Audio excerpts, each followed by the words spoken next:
ನಮಸ್ಕಾರ ಸ್ನೇಹಿತರೆ, ಎಲ್ಲರಿಗೂ ವಿಜಯಪುರ ಫುಡ್ಸ್ಗೆ ಸ್ವಾಗತ. ಇವತ್ತಿನ ನಮ್ಮದು ಸ್ಪೆಷಲ್ ರೆಸಿಪಿ ಏನಪ್ಪ ಅಂತಂದ್ರೆ, ಕಾರ್ತಿಕ ಮಾಸದ ಕಡೆ ಶನಿವಾರ ಹನುಮಪ್ಪನ ಗುಡಿ ಒಳಗೆ ಒಂದು ಸಾಂಬಾರು ಮಾಡಿದ್ರಿ ಮಹಾಪ್ರಸಾದಕ್ಕೋಸ್ಕರ. ಅನ್ನಕ್ಕೆ ಇಷ್ಟು ರುಚಿ ಮಾಡಿದ್ರು. ಒಂದು ಹಳ್ಳಿ ಒಳಗೆ ಮಾಡಿರುವಂತಹ ಯಾವುದೇ ರೀತಿ ಹೊರಗಿನ ಮಸಾಲೆಗಳನ್ನು ಬಳಸದೆ ಮಾಡಿರುವಂತಹ ರುಚಿಕಟ್ಟಾದ ಅದ್ಭುತವಾದ ಮಹಾಪ್ರಸಾದಕ್ಕೋಸ್ಕರ ಮಾಡಿರುವಂತಹ ಸಾಂಬಾರ್ ರೆಸಿಪಿ ನಿಮ್ಮ ಜೊತೆಗೆ ಶೇರ್ ಮಾಡತ್ತೀನಿ. ಅದಕ್ಕಿಂತ ಮುಂಚೆ ನನ್ನ ಚಾನಲ್ ಇನ್ನುವರೆಗೂ ನೀವು ಯಾರು ಸಬ್ಸ್ಕ್ರೈಬ್ ಮಾಡ್ಕೊಂಡಿರಲಿಲ್ಲ ಅಂದರೆ ಪ್ಲೀಸ್ ಸಬ್ಸ್ಕ್ರೈಬ್ ಮಾಡ್ಕೊರಿ, ಲೈಕ್ ಮಾಡಿರಿ, ಶೇರ್ ಮಾಡಿರಿ.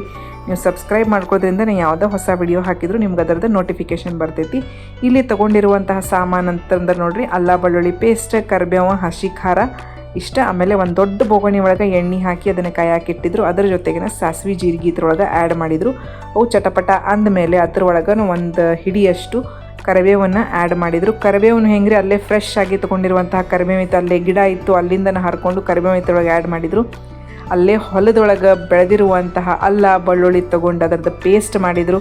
ಆ ಪೇಸ್ಟನ್ನು ಈ ಎಣ್ಣೆ ಒಳಗೆ ಹಾಕಿ ಹಸಿ ವಾಸನೆ ಹೋದ ಮೇಲೆ ಅದ್ರೊಳಗೆ ಅರಿಶಿಣ ಪುಡಿ ಆಮೇಲೆ ಹೋಮ್ ಮೇಡ್ ಮಾಡಿರುವಂತಹ ಮಸಾಲೆ ಖಾರ ಇದ್ರೊಳಗೆ ಆ್ಯಡ್ ಮಾಡಿದರು. ಈ ಸಾಂಬಾರ್ದು ಸ್ಪೆಷಲ್ ಏನಪ್ಪ ಅಂತಂದರೆ, ಯಾವುದೇ ರೀತಿ ಹೊರಗಿಂದ ಒಂದು ಮಸಾಲೆನೂ ಅವ್ರು ಇದ್ರೊಳಗೆ ಆ್ಯಡ್ ಮಾಡಿದ್ದಿಲ್ರಿ. ಅಗದಿ ಸಿಂಪಲ್ಲಾಗಿ ಅವ್ರ ಹತ್ರ ಏನಿರ್ತೈತಲ್ಲ ಅದನ್ನು ತೊಗೊಂಡು ಮಾಡಿರುವಂತಹ ಸಾಂಬಾರಿದು. ಆಮೇಲೆ ಸಾಂಬಾರ್ದೊಂದು ಕನ್ಸಿಸ್ಟೆನ್ಸಿ, ಒಂದು ಥಿಕ್ನೆಸ್ ಬರಲಿ ಅಂಥೇಳಿ ಅವರಲ್ಲಿ ಒಂದು 2 ರಿಂದ 3 ಹಿಡಿಯಷ್ಟು ಕಡ್ಲಿ ಹಿಟ್ಟನ್ನು ಇದ್ರೊಳಗೆ ಅವರು ಆ್ಯಡ್ ಮಾಡಿದರು. ಕಡ್ಲಿ ಹಿಟ್ಟು ಎಣ್ಣೆ ಒಳಗೆ ಚಂದಾಗಿ ಎಲ್ಲ ಫ್ರೈ ಆಗುತ್ತಾನ ಅದನ್ನು ನೋಡಿರಿ ಈ ರೀತಿ ತಿರುವಾಡಿದ ಮೇಲೆ ಕಡ್ಲಿ ಹಿಟ್ಟದ ಹಸಿ ವಾಸನೆ ಹೋಗ್ತೈತಿ. ಹಾಕಿರುವಂತಹ ಎಲ್ಲ ಮಸಾಲೆಗಳು ಚಂದಾಗಿ ಎಣ್ಣೆ ಒಳಗೆ ಫ್ರೈ ಆದಮೇಲೆ ಅದರೊಳಗೆ 1 ಬಕೆಟ್ದಷ್ಟು ಇವರು ನೀರು ಹಾಕಿದರು. ಸೈಡಿಗೆ ಅವರಲ್ಲಿ ಬೇಳೆ ಕುದಿಯಾಕಿಟ್ಕೊಂಡಿದ್ರು. ಹೆಸರು ಬೇಳೆ, ತೊಗರಿ ಬೇಳೆ, ಟೊಮ್ಯಾಟೊ ಹಾಕಿ ಕುದಿಯಾಕಿಟ್ಕೊಂಡಿದ್ರು. ಆ ಕುದಿಯುವಂತಹ ಬೇಳೆ ಒಳಗೆ ಅವ್ರು ಏನು ಮಸಾಲೆ ಒಗ್ಗರಣೆ ರೆಡಿ ಮಾಡ್ಕೊಂಡಿದ್ರಲ್ಲ ಆ ಒಗ್ಗರಣೆ ಅಷ್ಟು ಈ ಬೇಳೆ ಒಳಗೆ ಅದನ್ನು ಮಿಕ್ಸ್ ಮಾಡಿ ಚಂದಾಗೆ ಒಂದು 10 ರಿಂದ 15 ನಿಮಿಷದಷ್ಟು ಒಲಿ ಮ್ಯಾಗನ ಕಟ್ಟಿಗೆ ಒಲಿ ಮ್ಯಾಲನ್ನ ಮಸ್ತಾಗಿ ಕುದಿಸಿದ್ರೆ ನೋಡ್ರಿ. ಸಾರಿಂದ ರುಚಿನ ಬೇರೆ ಐತ್ರಿ ಸ್ನೇಹಿತರೆ.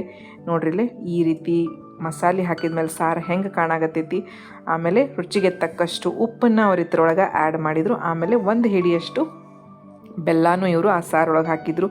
ನೋಡಿರಿ, ಫಸ್ಟಿಂದ ನೀವು ಎಂಡ್ವರೆಗೂ ವಿಡಿಯೋ ನೋಡಿರಿ. ಇದ್ರೊಳಗೆ ಯಾವುದೇ ರೀತಿಯವ್ರು ಹೊರಗಿಂದ ಮಸಾಲೆ ಬಳಸಿಲ್ಲ. ಅಗದಿ ಸಿಂಪಲ್ಲಾಗಿ ರುಚಿಯಾಗಿ ಮಾಡಿರುವಂತಹ ಮಹಾಪ್ರಸಾದಕ್ಕೋಸ್ಕರ ಮಾಡಿರುವಂತಹ ಸಾಂಬಾರು ಎಷ್ಟು ರುಚಿಯಾಗಿತ್ತಂದರೆ ನಿಮಗೆ ನಾ ಎಷ್ಟಾದ್ರೂ ವರ್ಣನೆ ಮಾಡಿದ್ರು ಕಮ್ಮಿ. ಅದನ್ನು ತಿಂದವ್ರಿಗೇನ ಗೊತ್ತಿರ್ತೈತೆ ನೋಡಿರಿ ಸ್ನೇಹಿತರೆ. ನೀವು ನಿಮ್ಮ ಮನೆಯೊಳಗೆ ಈ ರೀತಿ ಸಾಂಬಾರು ಒಂದು ಸಿಂಪಲ್ಲಾಗಿ ಮಾಡಿ ನೋಡಿರಿ ಅಂತ ಹೇಳ್ತಾ ಲಾಸ್ಟಿಗೆ ಎಲ್ಲೇ ಕೊತ್ತಂಬರಿನ ಇದ್ರೊಳಗೆ ಆ್ಯಡ್ ಮಾಡಿದ್ರು. ಸಾಂಬಾರು ನೋಡಿದ್ರೇ ನೋಡಿರಿ ಉಣ್ಬೇಕನ್ನುವಷ್ಟು ರುಚಿಯಾಗಿತ್ತು ಸಾಂಬಾರು. ಈ ರೀತಿ ಸಾಂಬಾರು ನೀವು ನಿಮ್ಮ ಮನೆಯೊಳಗೆ ಟ್ರೈ ಮಾಡಿರಿ ಅಂತ ಹೇಳ್ತಾ ಇಲ್ಲಿವರೆಗೂ ಈ ವಿಡಿಯೋ ನೋಡಿದ್ದಕ್ಕೆ ಎಲ್ಲರಿಗೂ ಧನ್ಯವಾದಗಳು.